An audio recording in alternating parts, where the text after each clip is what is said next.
हरिओम नमस्कार। बिहार में शिक्षा की बहुत ज़रूरत है। शिक्षा के बल पर ही बिहार को आगे बढ़ाया जा सकता है। शिक्षा से ज्ञान और ज्ञान से मोक्ष का द्वार मिलता है। शिक्षा ही मानव विकास का मुख्य साधन है। शिक्षा घर से शुरू होकर पाठशाला और विश्वविद्यालय तक पल्लवित होती है। इसलिए शिक्षक के गुरुता को स्वीकारना समग्र समाज के लिए हितकर है। शिक्षक शिष्य को लक्ष्य तक पहुंचाने में सहायक होते हैं। विश्व में भी विद्या का प्रसार करने के लिए शिक्षा का माध्यम बनाया गया।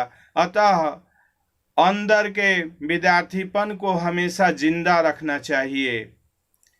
हमारा जन्म क्यों हुआ और हमारा मृत्यु क्यों होगी, यह रहस्य ज्ञान के अधीन है। शिक्षा ही इस ज्ञान का वृक्ष का बीज है। शिक्षा देश का बल है, संसार का संबल है। शिक्षा जीवन का संपूर्ण विकास और विद्या जीवन का संपूर्ण सार है।